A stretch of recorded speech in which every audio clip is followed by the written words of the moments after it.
Nurul Yazid with our panelists, Shen Ching, Prema, Davine. Yeah? The stage is all yours. Thank you.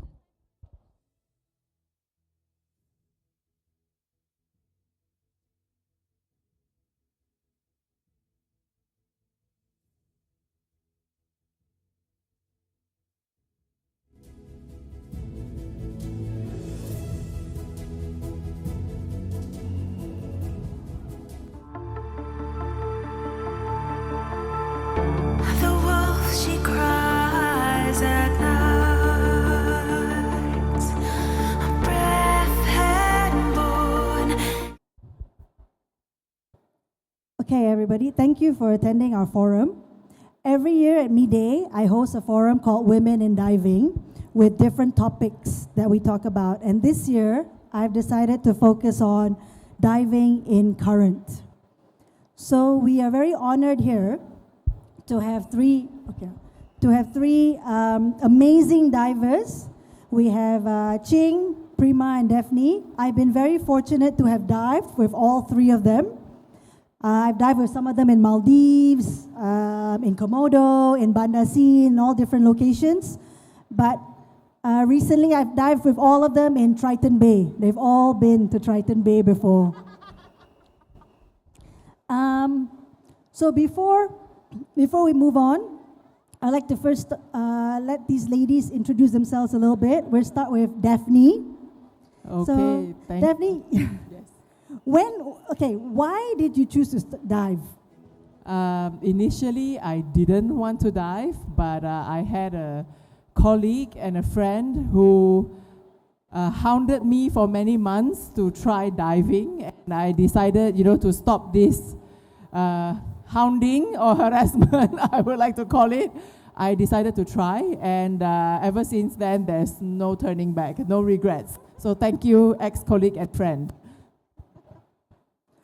All right, and then once you started diving, you got hooked.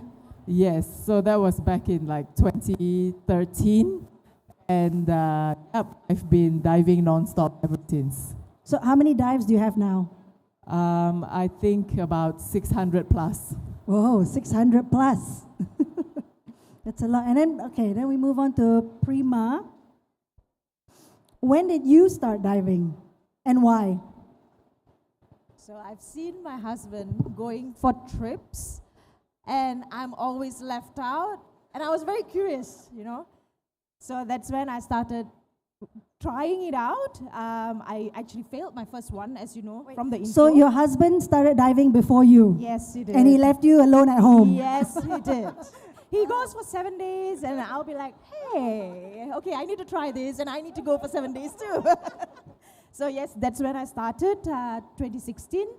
I've logged about a little bit more than 300, I would say. 300, Yeah, okay. yeah. The first time diving, and never looked back to. It's always wanting to go for the next trip. So I can't wait to go for my next one now. Yeah. Well, these are all very addicted people we have here. Now, Ching. So, yeah. I'm addicted too, actually. But compared to these two ladies, I think I'm the baby here. I have like less than 300 dives. But when I started in 2018, I think because I just really like water to begin with, so it's just one of those things that, it's on my bucket list since forever. So I just tried, then I never looked back. I'm all in. Yeah. That was good. Okay, so we know that these ladies all love scuba diving, and we know that they're hooked. With diving, you have a lot of challenges. And I remember when I started diving, people used to say, oh, be careful, there's current. Be careful when you go to this dive site. And until you have experienced it, you have no idea what people are talking about. People can explain current, they can draft it out, they can draw it, but until you're actually there, you have no idea what they're talking about. I remember the first time I experienced current was when I was in Perhentian Island. I was diving Vietnamese wreck when we were doing our safety stop. At the rope, the current was so strong. We were like basically a Superman, holding on to the rope, flying like Superman. And that's when I realized, oh, so this is what a current feels like. Right? Yeah. So when did you first experience your first real current, Daphne? Yeah, my first real current was at Crystal Bay in Bali. Yeah, I mean, I think everybody knows that, it's always very, the situation is usually like that in Crystal Bay. But I remember what happened was we were all trying to, stick to the bottom because that's the advice they give us, right? And we were, the diver in front of me, I can see her holding on to the little pebbles in front, trying to pull herself, but no matter what, none of us are moving. So that was the moment I was like, oh my God, is this what a current really feels like? Yeah, everything else before that in Tenggol and, was like, that wasn't really a current. Yeah, so Bali, Crystal Bay for me. And Prima? Likewise, Bali as well. But for me, it was a little bit different because I just got my advanced open water. I was just dancing underwater, basically, going up, going down. It was a hell of a ride. But the thrill of it, it was really, really exciting. So, yes, I felt like I was dancing in the water. And my masks were like moving side by side, and I was like, okay, I think this is current, I think. And true enough, it was. So, yeah, I was dancing up and down. So, I think at the end of the day, it was fun. I think my experience was similar to Prema's. Because my first experience with current was actually in Tioman. And some people might know this, it's called Tiger Reef. Like it's konon lah, it's famed for washing machine kind of current. And I didn't know what that meant because I was also new and Tioman is like my dive kampung. I've never encountered washing machine. What is that? So then one time we went and I was dancing in the water lah, upside down, oh God. Upside down, yeah. So the current was going like somewhat circular. Yeah, so and I was like upside down. Everywhere I was all over the place. It was not fun. It was not fun, okay? It was very, very much later that I started to enjoy current. Yeah. So from what I gather, when I talk to some people, they say they had their first current and then they panicked. But hearing your stories, it seemed like you enjoyed your first current experience. It seems like none of you panicked. What were you feeling inside, any of you, when you first experienced strong current? I think I was very scared. I wouldn't deny I was very scared. But I think at the end of the day, it taught me how to calm myself down. Yeah. The wolf, she cries at night. A breath had born in the black wind where the shadows lie. Deep inside despair, our hearts grow fierce, our minds aware. We carry on, oh, we carry on, carry on.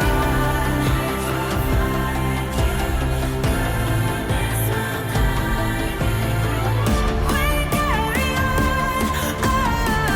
oh, we carry on, we carry on. Support of your your dive buddies and all that is important because at the end of the day, before you go down, if you're diving with the right people, they tell you not to be scared, they brief you properly, and then you just remember, number one, do not panic. And yeah. But yes, the fear was there, definitely. Yeah, like Ching, you were saying you panicked. I don't think that's panic. I think you were scared because you still could follow instructions. You still could think and tell yourself to calm down, follow what everyone else is doing. You were still practical, I would say. To keep myself alive. What's the next steps, isn't it?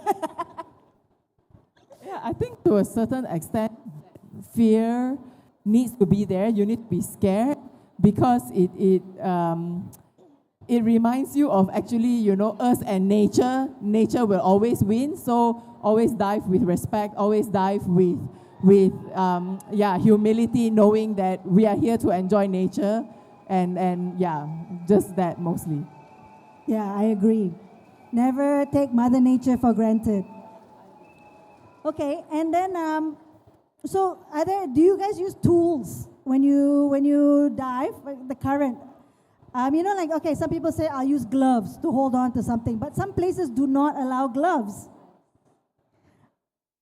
For me, it's a must to have gloves because I tend to just hook on whatever I can with my hands, and then you'll regret after. But I think you must have a reef hook.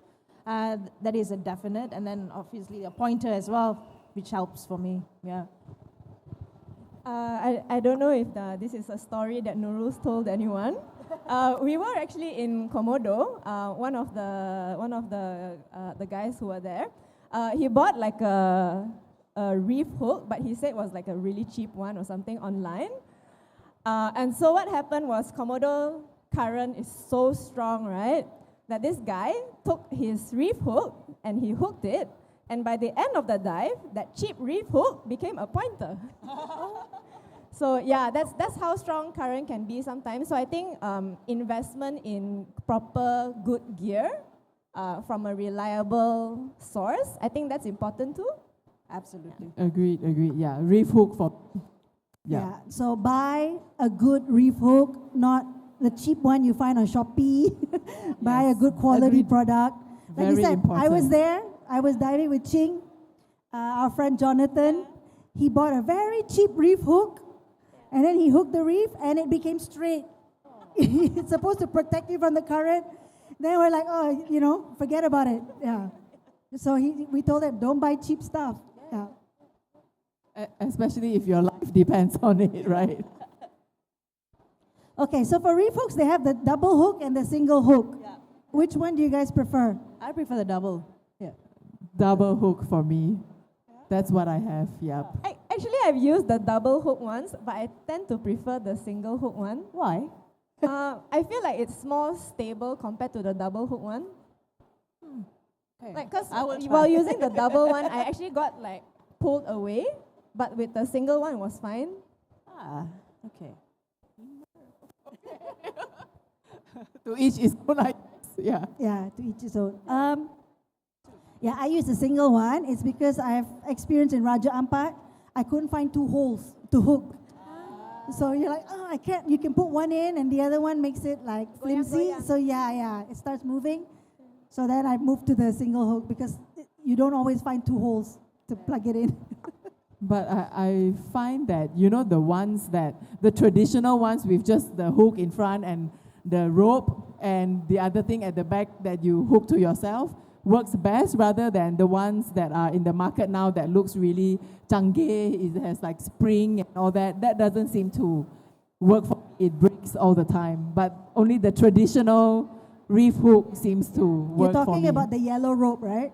Yes, Yeah, yeah. the yellow rope, yes. Old school, eh? Old school works best. Okay, so you went to Bali. I mean, you've traveled Komodo, Bali, and then you go to these places, and the current is strong, and then you freak out, you get scared, and then you come out, you're like, phew, what a ride! And then you plan another dive trip to another location where the current is even stronger. So, what were you thinking? Explain to these people why. Why do you go to these places that are known for stronger currents? If I may, very simple. No currents, no fish. If you are diving and you have traveled to all these faraway places, of course you want to see really special things. Your whale sharks, your all kind of different sharks and big stuff. If the current is not there, there are very few possibilities that you will see what you want to see. So as divers, we toughen up. We live with the adrenaline so that we can see amazing things when we go diving. So that would be what I want to say. I agree with you. I agree with you on this point. I mean, when we went to Triton Bay as well, the strongest current was at the most beautiful location. Yep. It was crazy. But, obviously you're focusing on yourself and then you focus on the water. You are like, hey. But how do no I-" regrets, right? Yes, no regrets, no regrets. I think it was a beautiful dive site. Fishes were just swimming. It was really a zen moment. So these are the kind of places that we like to go when there is strong currents, in a way to recharge ourselves too. Yeah. Mostly for the same reasons, big current, big fish. Yeah. So I think the important thing is to always know your own limits, like especially with very strong current, right? You have to be able to live with yourself knowing that I skipped this dive because I was too afraid, or I want to brave this current so I can enjoy the big rewards at the end, right? So does dive operator matter? Does it matter who you dive with when you go to places that are known to have strong current? Yes. Definitely yes. How so?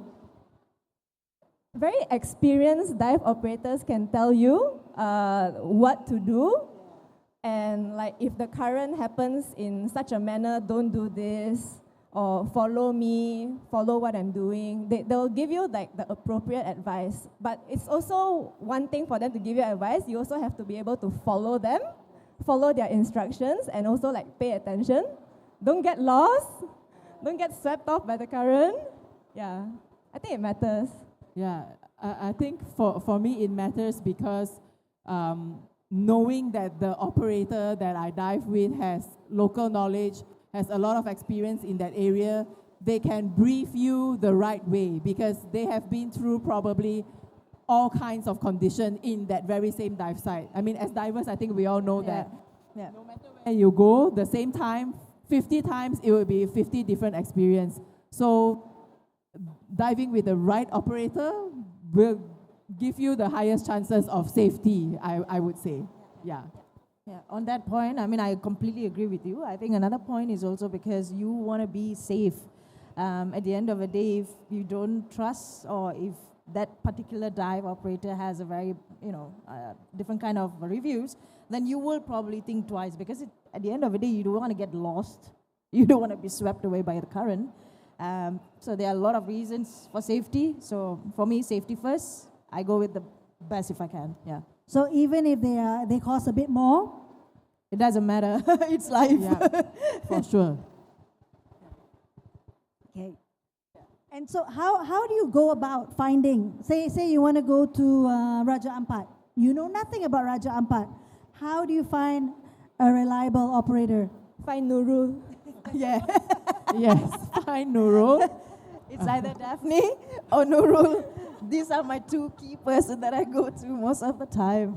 But I mean, but in all honesty, I think a lot of it has to do with word of mouth. Yeah, agree. Yeah, like having a strong and reliable dive community. Yeah. And taking advice from them based on their experience. I think that works best. Yeah. Yeah, word of mouth, definitely. But I think also important to do proper research. Like people can have very different experiences, right? So I think after getting feedback from your friends, and their friends and friends of friends, I think it's also important to really study the dive operator that you're going to use. Look at their reviews, talk to their instructors or DMs, whoever is available, and then see if their style matches you or like their kind of the scenario that they've been exposed to, whether it's enough by your standards, is it safe for you? Yeah, if I may add, I think no matter how good the dive operator that you may find, ultimately I think it also falls on us as divers to really always understand your own limits, always refresh your knowledge about safety, and at the end of the day, we take care of ourselves when we dive. Yeah. Yeah, that is true. You can have the best dive operator in the world, but if you have zero buoyancy, you don't know anything about diving, it still won't save your life. Okay, so we've been talking about all the fun stuff. You have to celebrate here, go there with current. Now I want to go to a bit on the negative side. We've been seeing, we read on the internet, sometimes there are accidents, right? Like you read about the one where the diver went after the camera and then she got sucked by a down current. So like, we have to admit it happens, right? So how would you prep yourself to go to some place where there's a possibility of current? And sometimes a dive operator will brief you, okay, there's no current on this dive site, but do you take them, and you go there and there's no current? And then I never trust that. No such thing as no current. okay, so how do you prep yourself to go? Like when you went to Triton Bay and you went to the dive site Batu Jeruk, when you went down, there was no current. No. And it was supposed to be a beautiful, calm day. Yes. And then after 30 minutes, suddenly out of the blue, the 20 current came. It came ripping at them. They were literally crawling. Yeah. I loved that experience, but I hated the fact that I had to abort the dive. I did not prep, actually. But I had what I need when that situation comes. Like, for example, the SMB, and then you have your gloves and your hooks. So that basically saved the entire trip for that particular dive site. I don't know about you, But you say you know where everything is. yeah. So you always carry your reef hook and Yes, you I always do. know where it is. I so do. in case anything happens, you know exactly what to do. Yes. So basically, I have my own gears, right? So it's always in my pockets, so I know where they are. It's always important to know where your items are when you dive, because if you don't know, then you probably lose out in panic as well. So calm yourself down, just find your stuff and get on the hook. That's it. Yeah. Okay, so knowing where everything is really helps you, right? Okay.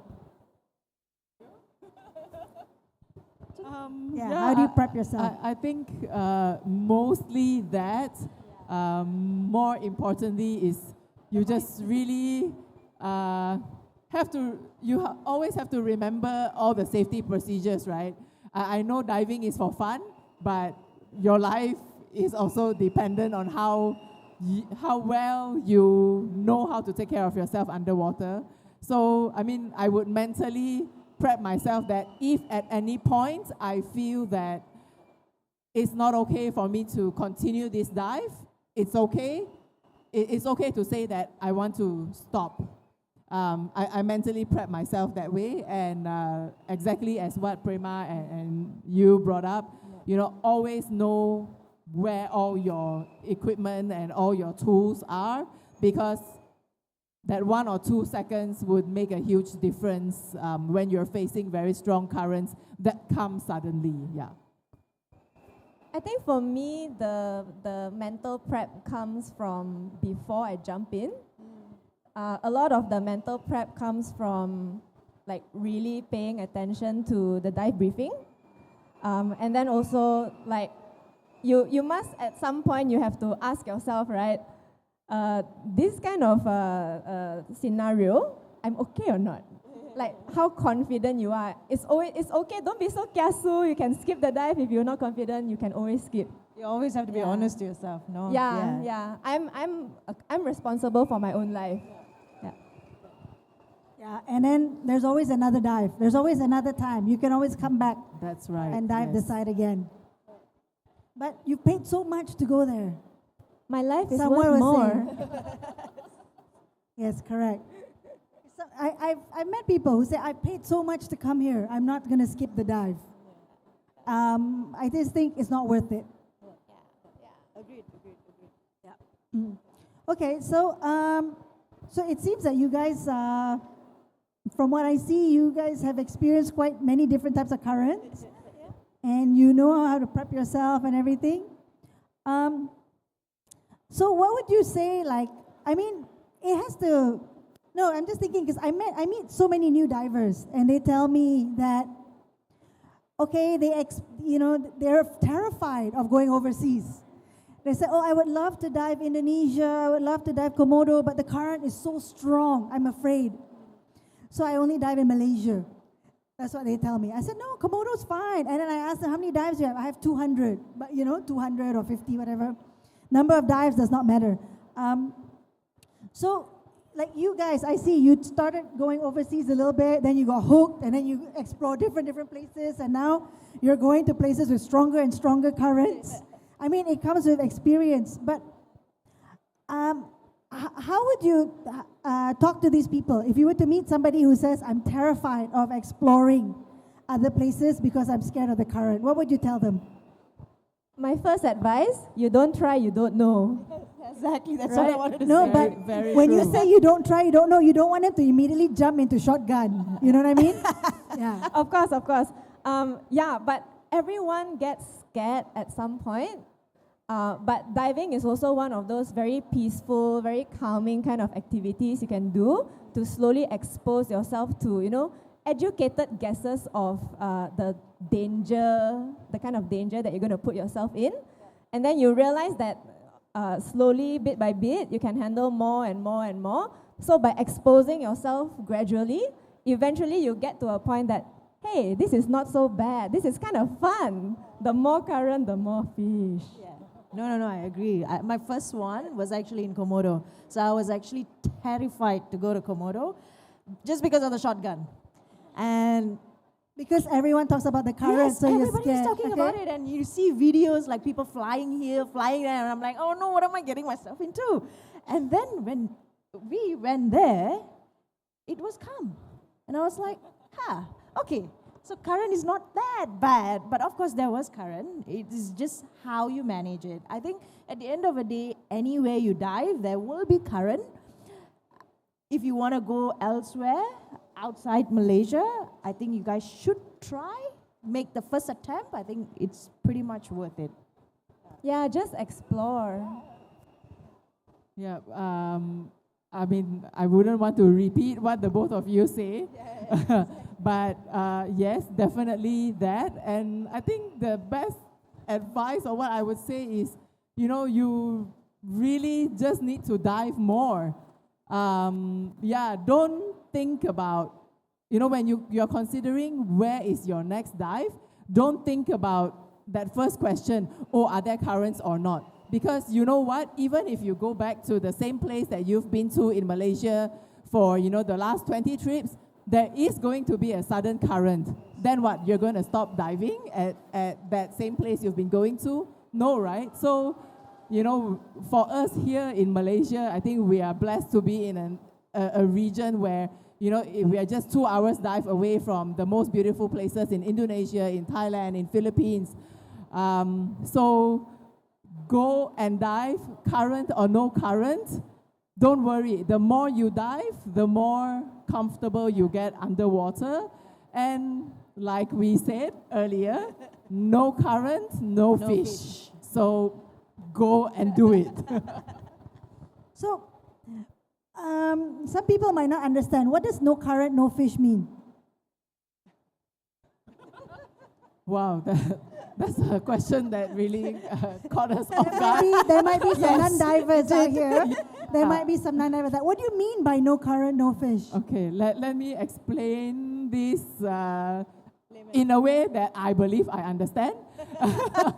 So for the big fishes like the sharks and the mantas and all of that, they depend on currents to find food, because with the current, that's where the krill and the phytoplankton, nutrients. zooplankton, whatever you call them, that's how these food travel around, and the big fishes go after them for their food.